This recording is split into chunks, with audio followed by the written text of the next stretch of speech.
start and say that we're going to do the economic updates today on a national level and then on a local level. So we're going to get started with Dr. Jessica Lautz with NAR, and she's going to give you that national look at what's going on. Again, if you have questions, you can go ahead and raise your hand, or you can put those into the chat box. So welcome, Jessica. Thank you for being here this morning. Thank you so much, Jody, for the invite. It's great to be back with your group. I think I joined your group like 2 weeks ago, actually, but it was before the latest data that we have was released. So I'm excited to share the latest and greatest information. So in the last couple of weeks, the statement has been made a lot in the press, in the national media, certainly by housing economists, that we are in a housing recession. I just want to say from the outset that all that means is that home sales have declined, and homes are selling at a slower pace than what we have seen over the last 2 years. We have 6 continual months of housing market declines and slower sales. So that's all that really means. So if you have clients who are asking those questions, it really is different than looking at the overall economy and looking at a recession overall. That's defined in a very different way, with both 2 quarters of negative GDP, negative job growth, and a very different in marketplace. The good side of this, we still see that home prices are continuing to increase, and we still see this at a double-digit pace.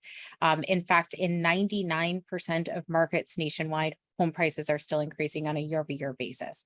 So from the outset, before I go into anything else, I think that's just important to explain kind of the context of where we are right now. I also just want to say it's really important when we're looking at this data. Media loves bad news. Media loves to put out bad news, and we love alarmist headlines. I click on them, absolutely. And so we know that by putting these negative headlines out or putting alarmist headlines out, it really misses the bigger context of historically what we're looking at here. So I do want to show you some historical data that we have from our monthly Realtors Confidence Index. We started this back in 2008.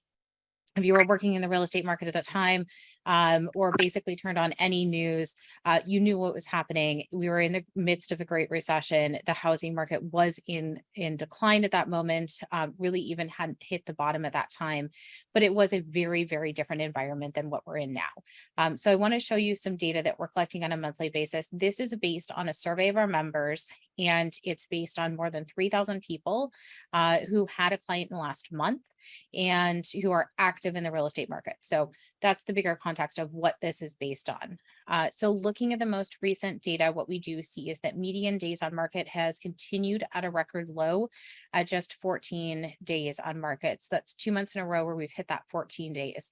Homes are moving very fast. And if we look at this historically, dating back to 2011, when this data point started being collected, we can see that homes were sitting on the market for 96 days. I remember I actually bought a home, the home that I'm living in now, in February of 2011, and that home was sitting. No one wanted that property. Granted, it needed a lot of repairs and a lot of work, but it had been on the market for a very extended period of time. I can imagine if that home was placed on the market, even in the state of disrepair that it was in today, it'd probably go within a couple of days, because of a number of factors. Location is obviously a huge driver in the market. What we also know is that because there's less offers being made right now, because there's fewer people who can afford this housing market with both the rise in rates and the rise in prices, which is why we have that contraction in overall sales. Because we do have that contraction, we do know that there's fewer offers being made. And I'll show you a data point on that. But I do think that this could be one of the reasons why there's fewer days on market. It's less going back and forth between that dozen offers that you're receiving, negotiating, seeing if you can get a higher price for the seller. And so that time frame is all shortened. Instead of doing that very quickly over a couple of weeks, you're doing this even in a faster pace because you have solid offers and you're moving forward on those solid offers. When we look at this, we do see that 82% of homes selling in under a month. I think this is a very different conversation that folks are having with selling agents and the seller. So that conversation, as you have that and the home goes on market and you put the for sale sign out and you list the home and you start marketing the home, that is a very different expectation of when that home would be sold than when we look at this in 2011 and just a quarter of homes were selling in under a month. So we know that this is a vastly different environment that we're in today. Again, when we look at the number of offers that we see today, we're seeing 2.8. From the last time I talked to your group, this is a continual decline. We are seeing this number slide. But I have to say, if we look at this historically on a broader spectrum, what we see here is back in 2015, we see that it was significantly fewer offers. What tends to happen, I think what is happening right now is that we're looking in the very recent past. In the last couple of years, we had that frenzied pace where you only could see a home for 15 minutes as a buyer. You had a line around the block for an open house. It was very difficult to see those properties that were priced correctly in a perfect environment. And so we know that there were 5.5 offers for the typical home nationwide. Again, in select pockets of the country, this is significantly higher. In some areas, it's lower. But I think it does speak to right now just that contraction of sales because of the rise in home prices and the rise in rates. So seeing that, I think, is really important just to keep this in a broader spectrum of context right now. And again, keeping those conversations open with the sellers, I think, really important today. But it is important to know that a seller is probably going to be quite happy with this, especially knowing that 39% of properties are still moving for over list price. So that's still quite favorable to the seller here. Homes are moving fast. You're likely to get more than one offer, and you may actually get more than the list price on that property, depending on how it's priced. We also know for buyers, it's still a competitive environment. 27% of buyers are waiving the contingency for either the home inspection or the appraisal. This is a decline. If we look at this from the height, we don't have a long history on this, unfortunately, though. This only dates back to 2021 when we started collecting the data here. And the reason why we started collecting the data is hearing from realtors like you who are saying, this is happening. It's happening a lot. Whether realtors had concerns over it or they were just voicing that this is happening at a quicker pace than they had seen originally, that's when we started collecting the data. But unfortunately, all of that said, we know that we still see about a quarter of home buyers are actually paying all cash. So this has remained rather consistent. We actually see this towards the upper end of the spectrum here. Now, not the height that we did see back in 2014 at 35%, but it's actually still quite high with a quarter of homes selling for all cash. So they largely, I suspect, are the folks who are waiving that appraisal because they're certainly not going to need that. Now, the buyers who are waiving the home inspection, of course, there's lots of ways to scoot around that with having a home inspector still come into the home, but it's not necessarily in the contract. And so that also could be happening as well, but it still does speak to the competitive marketplace that we have today. We are seeing that 14% of homes are non-primary residence buyers. When we're collecting this data, of course, it's important to keep this in context that this is from a realtor's perspective. So it's likely mom and pop investors. While we do have realtors who are working with large investors as well, it is likely a mom and pop investor here and a vacation home buyer. That being said, I think the definition is rather muddled at this point. I think it's a crossover definition when we look at this because someone could be having this home as a short-term vacation place for themselves, but then also put short-term rentals in that with Airbnb or VRBO. So certainly those services exist and people are taking advantage of those. That 22%, that was January of this year. I think it's fascinating to know that even though we had lockdowns and constricted spending for many, many people over the first couple of years of COVID, it wasn't actually until January that we hit the height of this.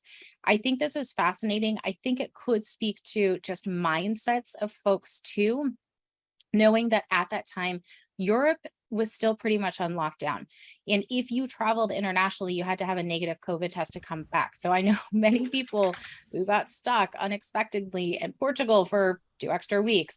Lovely place to be, but probably not well sick. So we know that those types of vacations were really restricted during that time period in January. And so it could be that the mindset was, oh, well, looking forward to this spring, I want my own vacation property. We also know for investors, this was a ripe moment. And if we think back to the headlines then, we were talking about the lowest inventory since 1999 in the marketplace in January of this year. So for investors, they were thinking, wow, okay, well, that's going to mean potential long-term rental units. And we saw rents have increased tremendously this spring, but also this could be an opportunity to sell this property in the future with that limited housing inventory. So both of these types of buyers coming into the marketplace at the same time, perhaps with different intentions for that property, but really crunching inventory even more. I do think that this is an interesting time period right now, as we know that this has declined, but those factors, some of them at least, are still at play: the rise in rents and the continual rise in home prices. For vacation home buyers, maybe a little bit different, but I think time will tell to see where this number kind of equals out here. All right, so all of that said, because we still see about a quarter of buyers are all cash buyers and 14% of the market is non-primary residence buyers, we do see that 29% of the market are first-time home buyers. So a sizable share, but wow, that's under the historic norm. If we look at this back in 2008 and 2010, what we do see here is that half of realtors were working with a client who was a first-time home buyer. That was the midst of the first-time home buyer tax credit. We had quite a bit of inventory. And so we did have this tax credit that allowed first-time home buyers to enter into homeownership perhaps earlier than they expected to because of that tax credit. If we take a different data series on this, the profile of home buyers and sellers, it dates back to 1981. And what we see with that is that the historic norm here is 40%. So that would be the equilibrium, that would be the sweet spot here for first-time home buyers. So we know we're well under that, though we're not we're not anywhere near the highs that we see there of that 50% mark. I really want to drive this home is that we don't see distressed sales today. And there's a number of reasons why, but 1% of realtors are working with a client who has a distressed sale. I've heard the term out there. I think it's pretty great. It's distressed with equity. So many owners have equity today. It would be very difficult, I think, in fact, to purchase a home and not have gained equity in the last 2 years because of the rise in home prices, the continual rise in home prices at this really unusual pace, because it has been nearly 25%, 45% in some areas of the country. When we look at this, what we can see is back in 2008, half of realtors were working with a client who had a distressed sale in the last month, a very, very depressing time in the real estate industry. So 1%, that should be something to be celebrated. But also, I think this is something that when we see these headlines and they're saying, oh, look, it's like 2008. No, it's not anything like 2008. We have incredibly tight lending standards today. It's very difficult to obtain a mortgage unless you have a high credit score. You also have to have quite a bit of money in reserve. So if anything goes wrong in your house, you are able to address it. Or if there's a sudden loss of income in your household, you're able to address that as well and still pay your mortgage on time. We also know that while it's difficult to obtain a house, you have to have a higher income to actually be able to purchase. So even as a first-time home buyer, first-time home buyers have higher household incomes or family help or both to enter into home ownership today. So these distressed sales just are not there. If there was something unfortunate that happened in someone's life that would cause them to head towards that direction, perhaps an unexpected job loss or death in the family or something along these lines, what we do know is that that owner likely does have equity. So this wouldn't truly be a short sale or foreclosure. This would unfortunately be them placing their home on the market, but they would be leaving very likely with housing equity. We are in a new housing paradigm. The tight lending standards are certainly the number one reason why we are, but the number two is that we really do have low housing inventory. We've been under building for 15 years now. We are short 4.5 to 6.5 million homes. We did see housing starts go up last year, but it was not consistent. And we know in recent months, housing starts are actually down. It's really important to note that home builders are running into a lot of problems getting these homes that are housing starts onto the market and actually having a home buyer move into them. because of all the supply crisis issues that have been happening across the country. There's a new lockdown in China. Obviously, that's going to impact home building and any materials that we're trying to purchase. But we also know labor issues are also impacting home builders, as well as local regulations, all of the continual issues, but they have all been exacerbated during the pandemic. So low inventory really is a really big issue here. And then the last one is demographics. We are at the peak age for young millennials to be moving into their first property. And many of them are seeking a home to be able to purchase, and that inventory just is not available. So these two ideas are really butting heads at the exact same time, which is very unfortunate for young adults as they're facing this today's housing market. Unfortunately, they're also facing a rental shortage. So even if they're not looking for a home to purchase and they're looking for a house to rent, they're seeing rents go up at this really steep pace because of the lack of building in that sector as well. The last one is tenure at home. It's not anyone's American dream to move into a nursing home later in age, but we know that today's baby boomers, when they go to purchase a home, they're actually planning on aging in place. So we have to remember as well that in the past, historically, we've seen a lot of older adults have been able to move out of a property, and that's freed up inventory for younger adults to move in and a growing family. But unfortunately, that type of trade is not happening now. People are just planning on staying put. And so we really do have this crunch in inventory that really is this confluence of factors in the housing market today. And that's what's driving this new housing paradigm and continuing to push home prices up as well. So that all being said, I just want to end here and say that while we are seeing this contraction in real estate activity, and while we do expect it for the next 18 months, we're really looking at a contraction after this, a very, very unusual rise in home sales, this frenzied pace that happened in 2020 and 2021. A lot of that was driven by work from home trends, from hybrid settings at workplaces, from the need to be close to friends and family. They were driven by the pandemic and not necessarily driven by any other pace here or reason. And so we're going back to a 2018, 2019 market as opposed to a 2008 market. And I think that's really important to keep in mind and important to share with clients as well, as they may be coming to you with these questions about, oh my goodness, I read this, I'm seeing this, I'm texting you this article. Okay, what does this really mean? Let's break this down. So that is what I have prepared for you, but I know you're going to hear about the local market as well.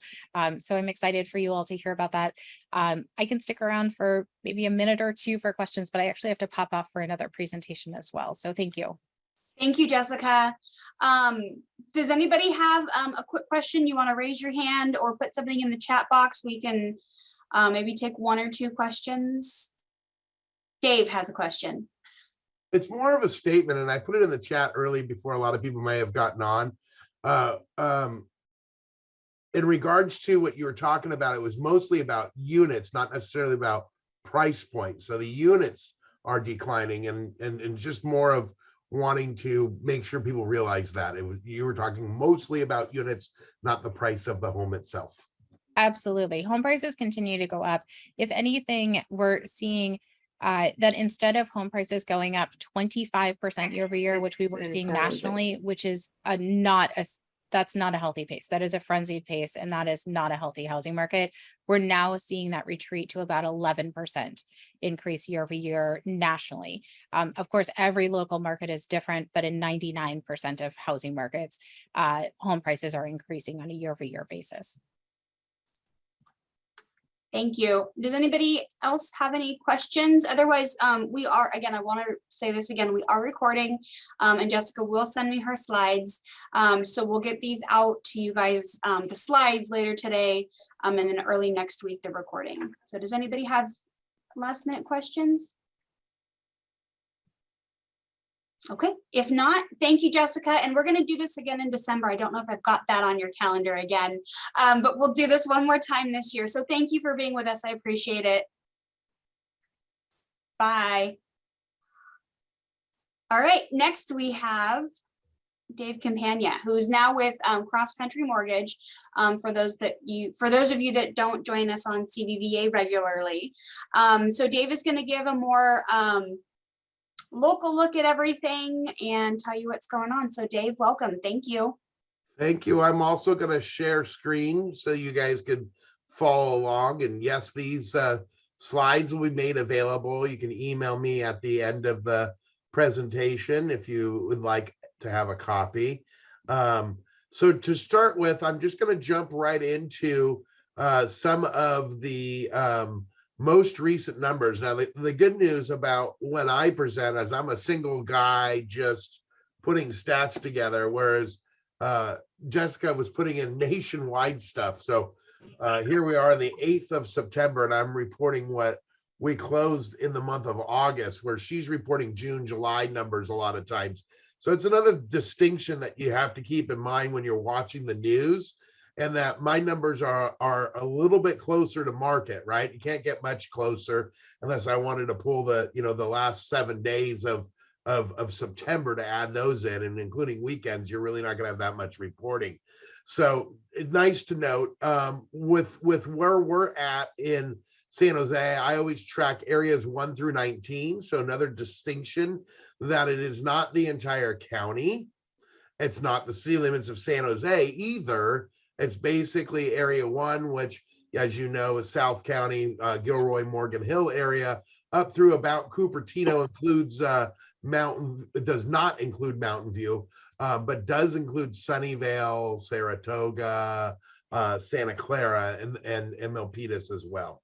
So when we look at areas 1 through 19 for the month of August, we had 716 sales, which even right there, when you looked at July's numbers, it was a 23% increase in the amount of sales from July to August. So month over month, we went up 168 units, or for your realtors in the room, that was 336 more commissions that could have been had in August versus July.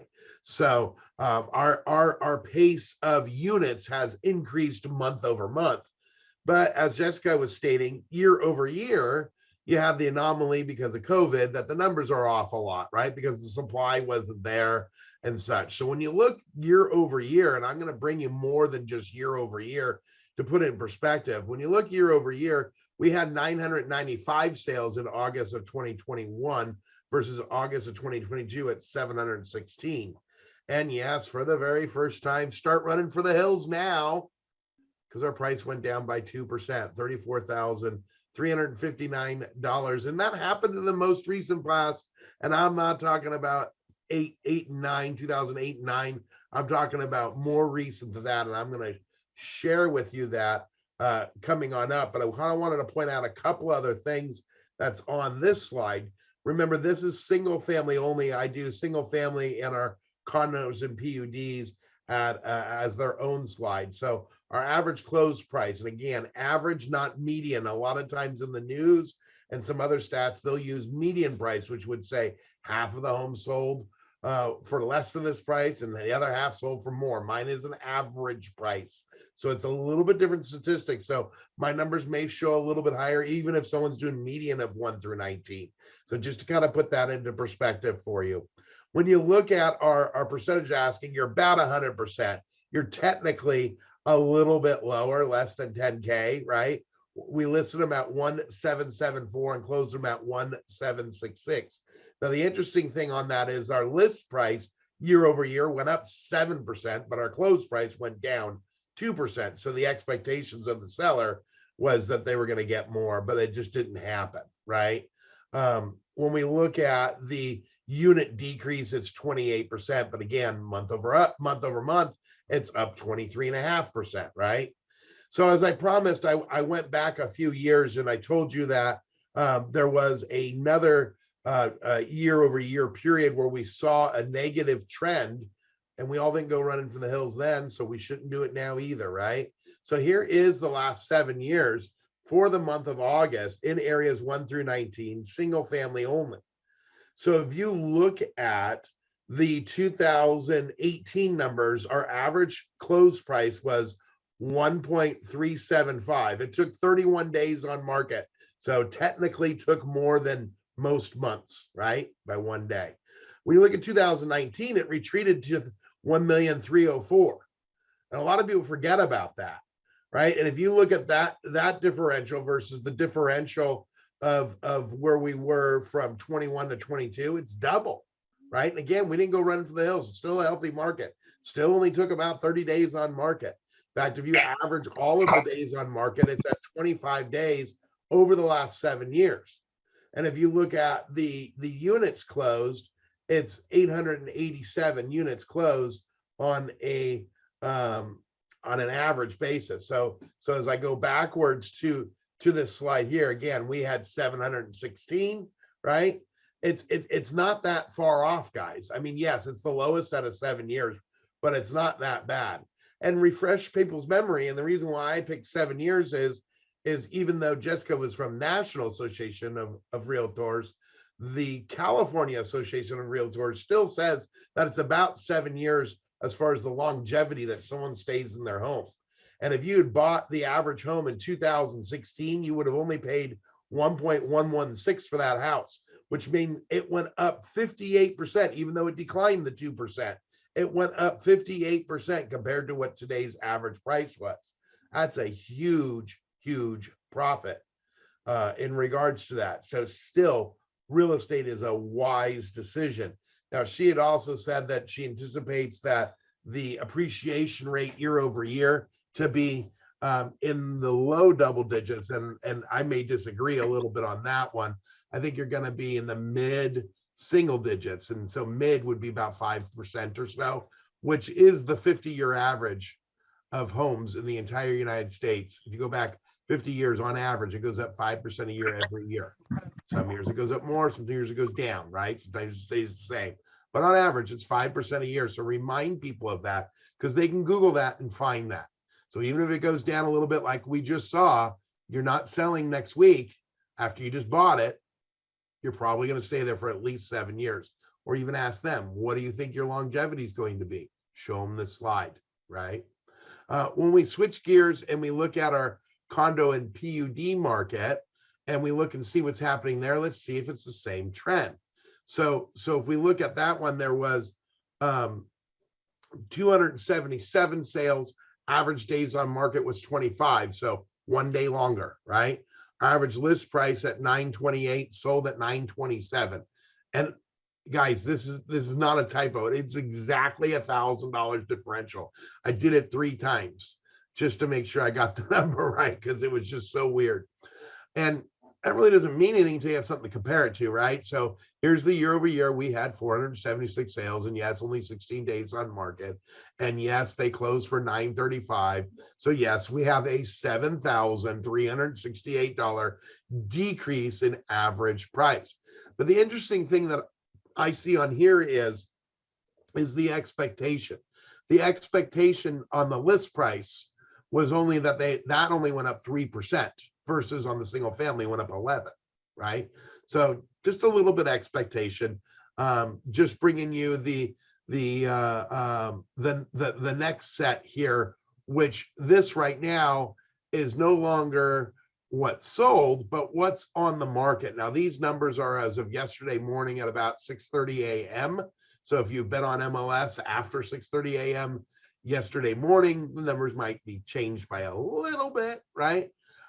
And so just kind of wanted to bring you where a majority of the areas 1 through 19 are at and where they've been trending for the last 12 weeks. So is inventory climbing or is it declining or is it staying the same? So as we look at things, we look at South County, their 12-week average or the rolling quarter is sitting at 145 single families available for sale. We've declined 18 units or 13%. And this week we have 127 single families for sale. So we've already crested on inventory in that area. And in fact, in all areas, which I'm going to show you the combined in just a little bit. But you'll see that all the areas are down. As we break out Evergreen, they're down 19% or 12 units sitting at 51. We look at Central San Jose, your Rose Garden and Egley Park area. Not too much of a differential, 6 units or 9%. As we look at Willow Glen area 10 off 10 units, 13%. But here's the biggie here, guys. In fact, I think it's the biggest one on the page. Blossom Valley had 80 single families available for sale over the last 12-week average. We're sitting now at 48, so 32 reduction.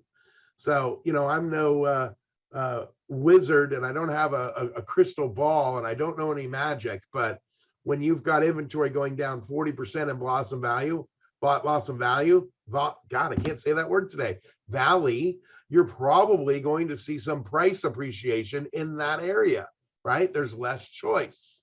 So, assuming the demand stays the same, price likely to go up, supply and demand, right? When we look at Almaden, nothing to really talk about, 2-unit differential. So they just been steady Eddie pretty much all year long in regards to Almaden. Hadn't seen very big swings one way or the other from the beginning of the year to summer till here we are at the end of summer, moving into fall. Cambrian sitting with 17% less, 30% differential. So 57 versus 40. So that's our second largest drop in inventory of the ones that I'm reporting to you today. So again, Blossom Valley and Cambrian are seeing some more significant reductions in inventory for those areas. Also had the biggest run up too, right? So Campbell off 4 units or 7%. Los Gatos down 9 units or 19%. And the last area is Saratoga, where they're down 7 units or 16%. Now, if we combine everything together, and as you notice on the screen here, I don't have absolutely every single area. I mean, area 2 is Santa Teresa as an example, one of the smallest geographical areas, except for like Alviso, right? Which I think is area 6 or 7, something like that. You see, I didn't put everything on there because you'll have large swings when you have very small area. So on this slide here, I'm bringing in all of 1 through 19. I'm also bringing in the condos and PUDs as well. So it's the total marketplace for areas 1 through 19. And when you combined everything over the last 12 weeks or the rolling quarter, our actives are actually down 17% or 259 units. Our pendings are actually up 9% or 91 units. But remember, we have a couple of stories going on. And what I mean by that is that 2021 was an anomaly. So if I was a newspaper or a local broadcaster, I may look at year over year and agree with Jessica that we're in a unit recession, right? Our actives are actually up 39%. So if you only look at that statistic, we're up 334 units when we're looking at the year over year, and our pendings are off 23%. But let me show you back a few more years, right? Let's go back all the way to 2017. Now I stripped out the PUDs on this slide, but did want to go ahead and show you what our 850 single families are in areas 1 through 19 in comparison to some of the years past. Back in 2019, we had 1,216. So you compare that to 19, yeah, we hardly have any inventory. And again, no one went running from the hills pre-pandemic going, oh my God, this market sucks, right? So 2018, we had 1140, right? We did see a recession of price, very slight between 18 and 19, as I already showed you on the closings. But back in 2017 to 18, we had 663, obviously 734 in 2020. So 850, not that bad of a number, right? So one of the other things that Jessica had brought up was, hey, what's going on with rents? Because if I don't buy now, because my gut tells me that the housing price is going to go down as well as the amount of unit sales. We all have those buyers, right? That think they know the market better than you, even though you've been doing it for X amount of years and they've been looking for about a month or 2 or maybe 6 months. So now all of a sudden they're an expert, right? So one of the other things that you may want to remind them of, and this next slide is brought to you by Apartment Lists. I'm sure everybody's seen the Jeff Goldblum commercials, right? Where he's on there with the goofy stuff. San Jose ranked number 5 on rent growth. That's not something that's a good thing. It's putting pressure, right? Because rents are up 11%. In fact, number 2, number 3, number 4, Grand Rapids, Providence, and New York are also up 11%, and only Rochester, New York's up 14%, right? So we're really tied with Seattle and all the others for second place on the biggest growth of rent in San Jose, right? So rents are going up. So I'm going to wait. Okay, well, great. Well, you're going to be paying more in rent. And last time I checked, when you write a check for a mortgage, some of that goes towards principal and some of that goes towards interest. But when you write a rent check, it just makes sure that you have a roof over your head, right? So here's a chart of this, and this is measuring San Jose versus California versus the entire United States. So it was 11.7 over the past 12 months of what our rent growth was. So August of this year versus August of last year at 11.7. California as a state is up 10%. And then, excuse me, I got that wrong. The United States is up 10%. California is up 9.4. So we're leading the pack in San Jose for California for what rent growth has been over the last 12 months. I wanted to go a step further back, but it's not specific to San Jose anymore. This is what rents have done since 2018 to present. So they've gone up 17.6%. So just kind of wanted to let you know where things have gone in regards to where rents have gone up, right? So rent keeps going up. And so that might be, a great reason why your buyer may want to get off the fence, even if they think housing prices are going to stall out or normalize is the adjective I like to say. The rent's still going up, right? We know one of the factors on why the market slowed down a little bit was interest rates. And even though that I am a lender, I don't like to do commercials for my company because I don't think it's fair to any other lenders that are on this call or in the business together. I got a lot of other friends that work for other companies. So I try to stay away from things that are specific to my company. So I'm going to bring you the Freddie Mac rate survey. Freddie Mac's been a corporation since 1971, and they've been reporting what their rates are every single Thursday. And guess what? Today's Thursday. So this report came out today. And the headline says mortgage rates maintain their ascent, meaning going up, right? And right on here, you can see the 30-year FRM standing for fixed rate mortgage. And it says that it's 5.89% with about 0.7 in fees and points. And it also says that for the week, it's up at 0.23, but year over year, it's up 3%. So it's almost double than what it was a year ago, right? We all know this. It's not something new. But I thought I'd bring you what is news today. It's current, just came out today. It's a great tracker to know where things are at. And I also want to remind you that you may marry the house, but you may only date your rate, meaning you can buy a house today at that average 5.89%. And if rates drop to 4.5 or 4 3/4, or heck, even 5 1/4, if you were at that 5.89 as the baseline, and yes, there are some rates out there, especially on ARMs that are in the lower 5s, but you can always refinance in the future. So remind people when they say, oh gosh, the rate's high, I think I'm going to wait for those to go down. Well, why would you still want to pay rent? Why wouldn't you just go ahead and buy a house and have that equity working for you by appreciation, if it exists, even if it's at 3, 5, or 7%, plus the amortization of that rate, that part of your payment that brings down your balance every single month. And in regards to the crystal ball that I don't have, and I'm not a wizard, right? But I do know where to look, and I knew I use Google really well because I went to the Mortgage Bankers Association's website this morning. And on here, one of the things that they put out as forecasts, and by the way, it's just not the Mortgage Bankers Association, Fannie, Freddie, the Home Builders Association, they all do this as well. And I've highlighted a couple of sections in here, but I did want to bring to light something that Jessica talked about. It is not highlighted on here, and that is the very top number. And it says housing measures. And the very first thing is housing starts. And then it says single family or 2 or more units, right? So in 2021, single families nationwide, there was, these are measured in thousands, 1,131,000 homes built.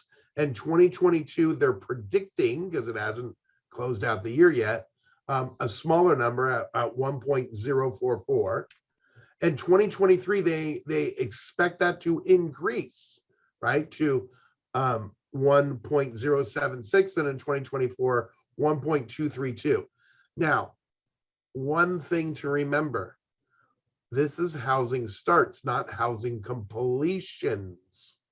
And I know that Jessica talked about it, but they can't complete the houses if they can't get the appliances, because they can't get the computer chips and they can't get them in there. So they can't get the final from the county. So they can't sell the house, creating an inventory shortage again, right? You might have signed contracts and they don't close right away on brand new homes. Not as much of part of our marketplace.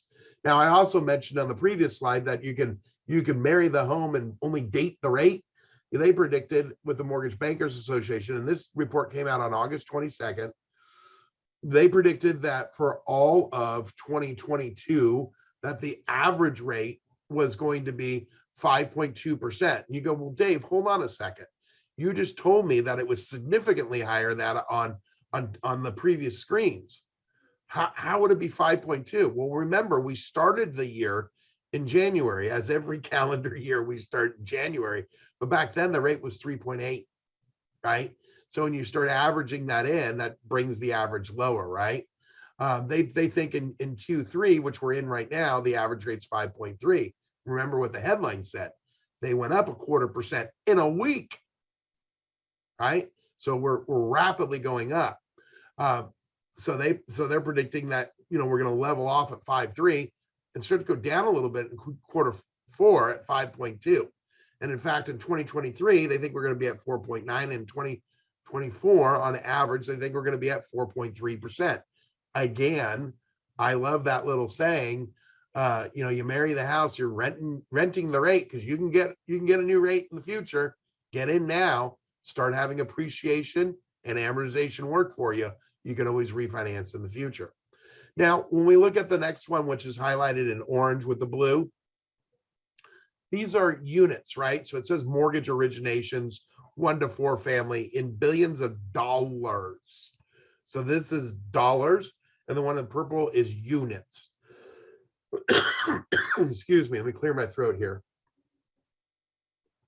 And you'll notice that there are 2 numbers that are inside of that highlight. I want you to pay attention to the lower one, because for 2021, they said the total was 4,436,000,000, right? Well, that included 2.5 of refinances. So we want to pay attention to the purchases, right? That was 1.8. In 2022, we're predicting to end up at 1.6, but then grow again because housing prices are going up to 1.7, then to 1.8 in 2024, because that's dollars of mortgage originations. So now let's talk about units. Let's go a little bit further down with the one that's highlighted in purple. And they're saying that purchase applications for 2022 should end up at 4446 in thousands, right? And then 4374, and then go back up again in 2024 at 4494. So the future looks bright. We're going to be lending more money, meaning house values are probably going to go up because down payments aren't really changing, right? And that we're going to be doing more units, right, at 4494 in 2024, right? So it's kind of good news in regards to that. And speaking of good news, on the mortgage front, some people may have announced this already, but Fannie Mae did not. But as we do every year in the mortgage industry, everybody wants to be the first.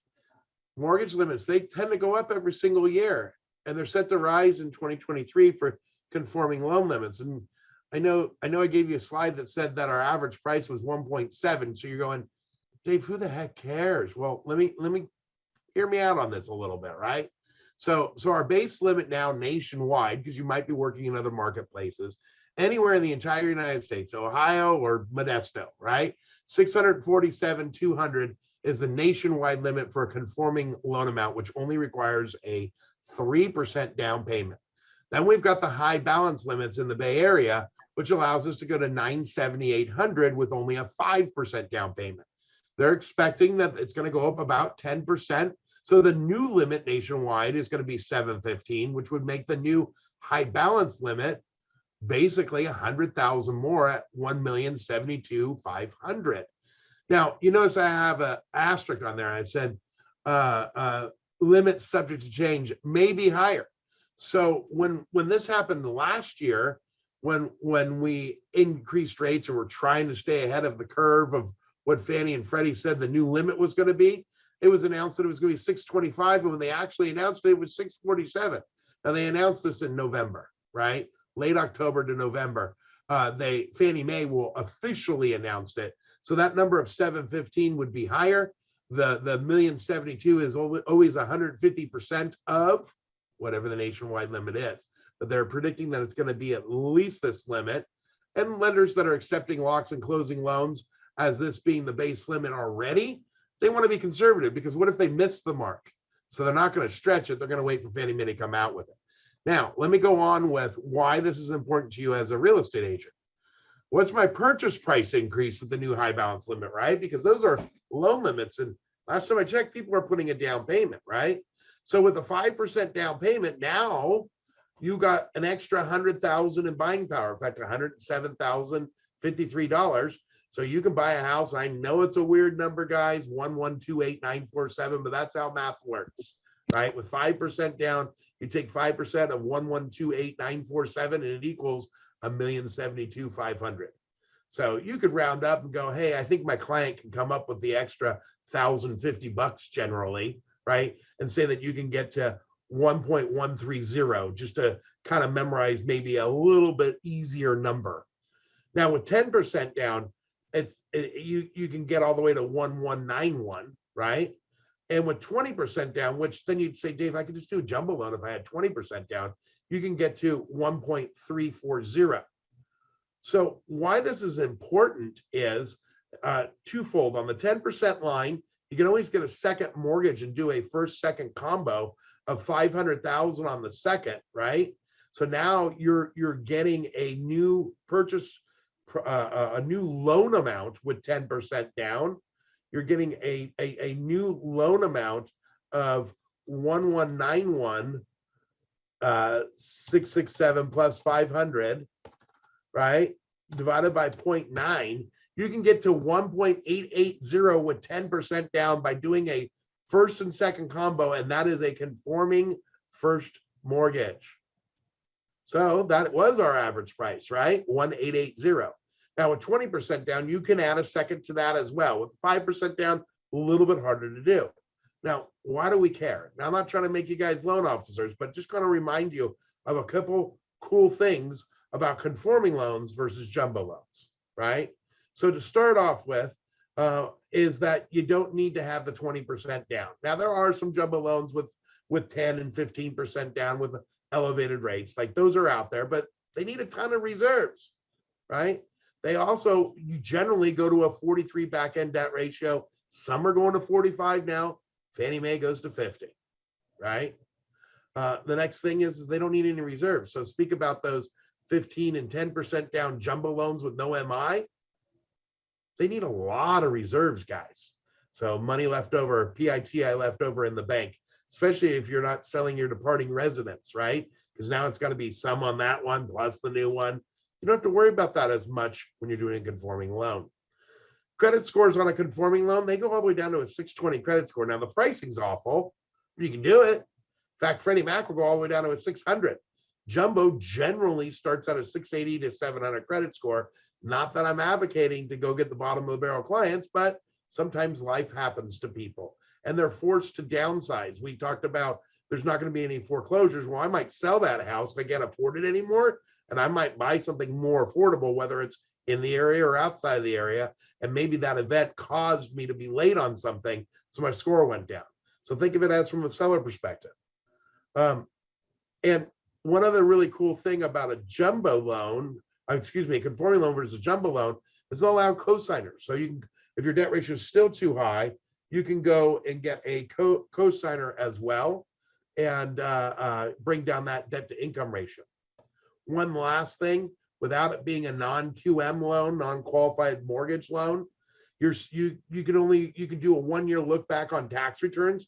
Really important for right now. And that assumes that you're 5 years in the business. That's a rule for both Fannie and Freddie. Now, the reason why I say for right now is if you applied for a mortgage and you're self-employed, like most real estate agents that are on this call, what year's tax returns were you using? 2020 and 2021. Well, 2021 for our industry was great.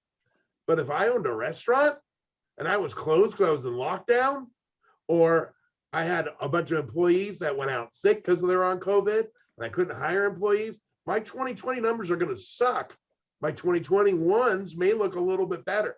So another great reason that the conforming loan balances going up could be beneficial for some of those leads that, couldn't find something within the price range because their 2020 numbers weren't high enough when you average them in with your 2021s. So something just to keep in mind in regards to that. That's the end of my presentation, and we'll put it in the chat as well. But here's my email address. If you want to take your phone out, hit a quick snapshot of it. I'll be glad to send you all my slide deck. And I know that Jody will get the slide deck from Jessica as well. So with that, I'll turn it back on over to Jody.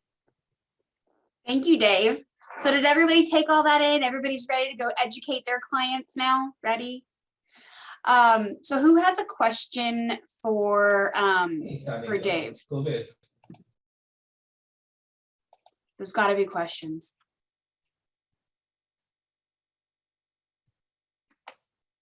Nobody has questions? He's pretty good, Jody. I know. He lays it all out there the way that it is. Connie? Camera. Okay, so yeah, I have a quick question. We have a self-employed borrower, but instead of having employees and stuff like that that disappeared during COVID, they had inventory that was stuck out in containers in the ocean. So their taxes, it's the same thing. They have, a really good tax return now, but last year looks very bad. So how would that be the same scenario? Yeah, but I don't want to on this call like pre-qualify your buyer. Right. Right. So I'm just saying, hey, just top of mind.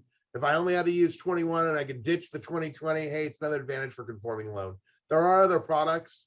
If you're looking for a new favorite lender, I'd love to apply. You can ask your existing favorite lender, hey, can you prove the income with bank statements? There are some no ratio loans out there with a 20% or more down payment with not too much of reserves. So there are some alternatives for your client. The rate's going to be a little bit different, right? So it's whether or not they can afford it. So get with your favorite lender on that. If you need a new favorite lender, I'd love to apply. That's the other thing I'm hearing a lot is have different options for your clients in your toolbox. To Dave's point, find a lender. Not everybody, can use the same, financing options. There's so many different things out there, and it's working with your lender and your buyers to make sure. Neil, do you have a question? Yeah, Dave, great presentation as always. Do you have any success stories you've been hearing of people that maybe got disenfranchised last year when it was like red hot and were able to come back in and have success this year? I know interest rates have gone up, but so has inventory, so choices on the rise. Anything you're hearing out there with related to that? Buyers having more success? I will say that, a lot of people with a little bit limited of a down payment, maybe they're not buying all the way up to 1.8 or 2 million or whatever. People with a limited down payment couldn't afford to make up an appraisal gap if it wasn't appraising, being that we're seeing things level off now in regards to price point. Most appraisals are coming in. So most sellers are happy to get an offer. So now they're looking at ones with maybe a appraisal contingency with less than 20% down or exactly 20% down, right? If they were doing a jumbo loan, or now with the opening of the conforming loan limits, opening up even a little bit further this year, definitely have seen some people that a year ago, they're like, yeah, we're 15th in line. No one's even looking at our offer. Now that they're only getting, in the national stat was given to you, 2.8 offers on homes, according to what Jessica's slide showed. I actually saved that from a presentation she did about a month ago. Being that they're seeing less offers, just start presenting everything, right? Like put in a appraisal contingency if they have the minimum down. Now the minimum down may not be 20%. So she was saying that people are doing all cash to waive appraisal. That's not true. If I was putting 20% down, and I showed the example that I can get up to 1.8, right, with a first and second combo, I'm buying a place for 1.5 and I'm putting 20% down. I could have the conversation with the buyer as the loan officer and go, okay, guys, if you want your offer to be really strong, don't put in an appraisal contingency. If it doesn't appraise, you either one, need to go get money from mom and dad, right? Gift funds or whatever. Two, sell more stock or 401k. And if those options aren't available, I can get you a second mortgage to make up for the difference. It's not going to appraise more than 5% off. So what we do is get you 80% first and a 5% second, 5% of the purchase price second. And now you can do that without an appraisal contingency. If you don't like that plan, then just put in an appraisal contingency. And so it's giving buyers more options because there's less offer on properties. But just yesterday at the CBVA meeting, as we've seen inventory start to shrink, now depending on the area, depending on the individual house, we're starting to see a lot more multiple offers again. So this might be just that honeymoon phase where we see a blip down and everybody's psyche says, oh, no one's making offers that you can get in now. So time is of the essence. That's the best way I can answer it. Thanks, Dave. There's a question in the chat. Do you have programs for first-time buyers with state assistance? Yes, there are several out there. In fact, the best one is with Cal HAFA, HFA, not FHA, but it does have an FHA first. They'll give you 10% equity builder. A lot of lenders in this room have that product as well. It's not specific to me. I'm always want to be very generic. So what that does is that'll allow the buyer 10% that they can use for either down payment or closing costs. There are income restrictions, which are very generous for our area.